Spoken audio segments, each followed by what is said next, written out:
வகுப்பு. பொருளீட்டுவதற்காக மதுரை நகருக்கு கண்ணகியுடன் வருகிறான் கோவலன். அங்கு அவன் செய்யாத குற்றத்துக்காக மரண தண்டனை பெறுகிறான். ஆராயாமல் தீர்ப்பளித்ததாக அரசன் மீது குற்றம் சாட்டும் கண்ணகி தன் கால் சிலம்பை கொண்டு தன் கணவன் கல்வன் அல்லன் என்பதை உணர்த்துகிறாள். அரசனுக்கும் கண்ணகிக்கும் நடக்கும் உரையாடலே இங்கு நாடகமாக அமைந்துள்ளது. அரசனாக இளஞ்செழியன் 4ஆம் வகுப்பு, அரசியாக பூர்த்தி 4ஆம் வகுப்பு, கண்ணகியாக தேவகரணி 5ஆம் வகுப்பு, வாயில் காவலாளியாக சுமந்த் 5ஆம் வகுப்பு, காவலாளியாக நிஷாந்த் கிருத்திக் 4ஆம் வகுப்பு.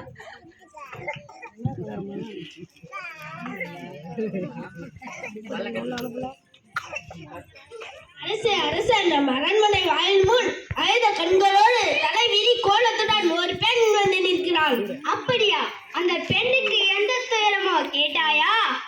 கேட்டேன் மன்னா. அதை பற்றி உங்களிடம் தான் கூறுவேன் என்று சொல்கிறாள். அவள் உங்களிடம் நீதி கேட்டு வந்திருப்பதாக கூறுகிறாள். நீதி கேட்டு வந்திருக்கிறாளா? சரி, அந்த பெண்ணை உள்ளே வர சொல். சரிங்க மன்னா.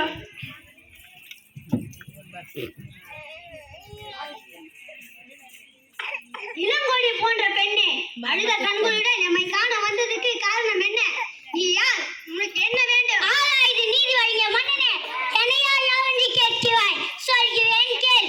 உலகம் வியங்கும் வண்ணம் ஒரு புறாவுக்காக தன் உடலை தந்த சிபி மன்னனை பற்றி அறிவாயா?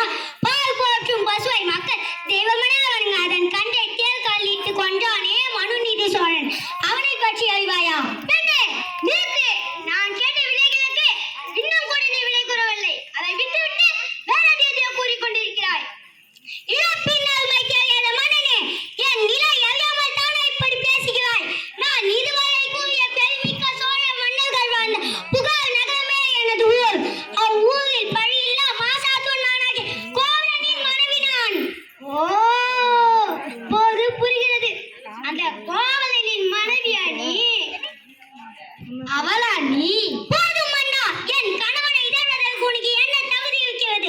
உள்வினை பையனால் உன் ஊருக்கு வந்து என் கால் சிலம்பை விற்க வந்த என் கணவனை அநியமாக கொண்டு விட்டாயே, நீ செய்த தகுமா? பெண்ணே போதும் நிறுத்து. கல்வனை கொள்வது கொடுங்கோலன் நன்றி, அது ஏற்புடையதும் அது அரைநறிக்கும் ஆகும். அது அனைவரும் அறிவார்கள். அது உனக்கு தெரியாதா என்ன? எனவே தழுத்தவளை தண்டித்தால் தகுதியுடைய மன்னன் கூறியது என்பதை நானும் அறிவேன். ஆனால் நீ கூறுவது போல என் கணவன் கல்வன் அல்ல. அவனிடம் இருந்த சிலம்பு அசில் கூறிய சிலம்பன்று. அதன் இணை சிலம்பு இதோ என் கையில் இருக்கிறது. என் கால் சிலம்பு பகல் மாணிக்கர்களால் ஆனது. பெண்ணே, நீ சொல்வது உண்மைதானா? உண்மையாயும் அரசுக்குரிய சிலம்பின் பகல் முத்துக்கால் ஆனது. ஆண்கள் நிகழ்ந்த இந்த அவதனிலே உண்மையை உணர்த்துகிறேன். யார் இங்கே கோவலனிடமிருந்து பெற்ற சிலம்பைக்கு கொண்டு வா.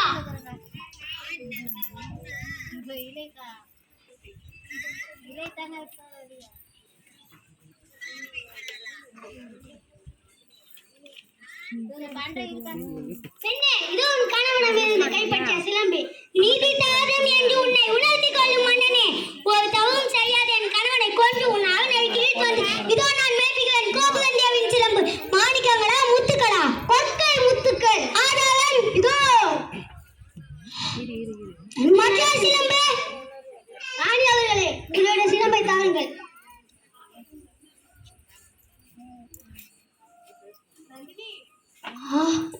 எனக்கு மற்றொரு சிலம்பு இங்கே பார்.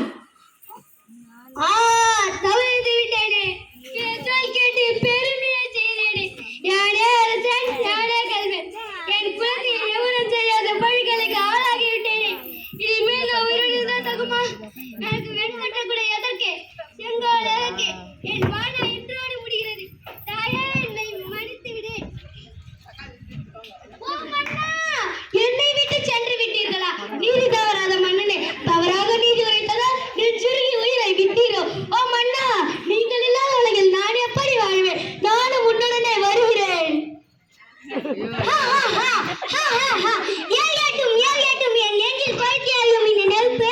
மதுரை மாநகரமே ஏறிட்டும். கோட்டைகள், அரண்மனைகள், மட மாளிகைகள் தூள் தூளாகட்டும். தங்கம் வெள்ளி அனைத்தும் கருகட்டும்.